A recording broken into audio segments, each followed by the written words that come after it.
Have you ever felt like you're starring in a movie that you've already seen 100 times? The faces of the people you date change, their names are different, maybe even their voices, but somehow the ending is always the same.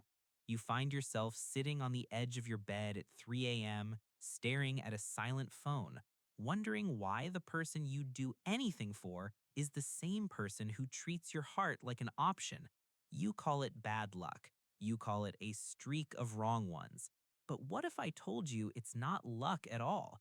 What if I told you that your brain is actually scanning the room, ignoring the people who could love you, and specifically choosing the one person who will repeat your oldest pain? Imagine a man named Leo. Leo is successful, kind, and deeply thoughtful. To the outside world, he has it all figured out. But in his private life, Leo is a ghost hunter. He chases people who are emotionally unavailable. He is currently in love with someone who only texts him back when they need something, someone who stays just out of reach. When Leo meets someone stable, someone who is ready to give him the warmth he says he wants, he feels bored. He says there's no spark. But what Leo calls a spark is actually the feeling of his nervous system recognizing a familiar danger.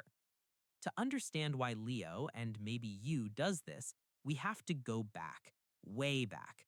We like to think of our brains as logical machines, but when it comes to love, our brains are more like ancient libraries. The first books ever placed on the shelves were written by our primary caregivers.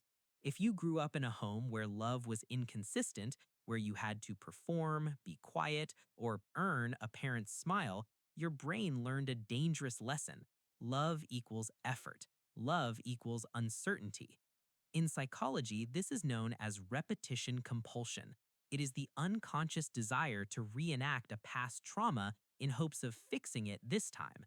When Leo pursues a woman who won't commit, he isn't just pursuing her, he is subconsciously pursuing his mother who was too busy, or his father who was too cold.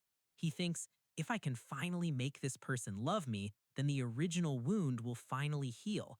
It's a ghost mission. You are trying to get a different ending from the same old script, but you can't win a game that was rigged before you even started.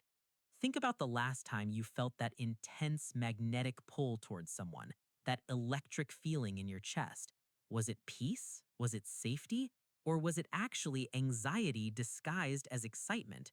When we grow up in chaotic environments, calm feels alien. We mistake peace for boredom and chaos for passion. If a partner doesn't make us wonder where we stand, we feel like the connection isn't deep enough. We have become addicted to the high of the reconciliation because we are so used to the low of the neglect. This creates a devastating cycle. You meet someone who mirrors your childhood wound. You work twice as hard to please them. They pull away, which triggers your deepest fear of abandonment. You chase harder. They give you a breadcrumb of affection, and your brain receives a massive hit of dopamine, the reward for your struggle. This reinforces the idea that love is something you must fight for, rather than something you simply receive. And the tragedy?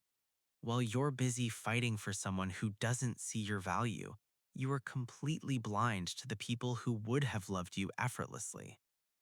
But here is the twist you didn't see coming. The reason you keep choosing people who don't love you isn't just because of your past. It's because on some deep, hidden level, you don't believe you are worthy of a love that is easy. Choosing someone unavailable is a defense mechanism. If you choose someone who can't truly see you, you never have to be truly vulnerable. You are staying in the chase because the arrival is terrifying. If someone actually loved you for who you are, without the masks, without the performance, could you handle it? Or would you run away? The cycle ends the moment you stop trying to win the unavailable person and start asking why you're even in the race.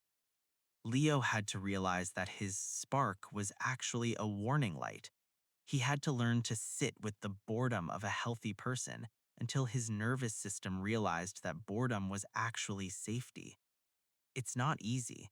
It feels like learning a new language while your heart is screaming in the old one. You are not a magnet for broken people.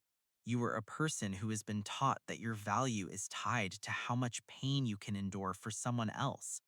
But you don't have to be a martyr to be loved. You don't have to earn the right to exist in someone's heart. The next time you feel that spark for someone who makes you feel small, stop, breathe, ask yourself, am I falling in love or am I just recognizing a familiar nightmare? The most important relationship you will ever have isn't the one you're chasing. It's the one you're currently neglecting, the one with the person staring back at you in the mirror. When you finally decide that you are worth more than breadcrumbs, the bakery will open, but you have to be willing to walk away from the empty table first.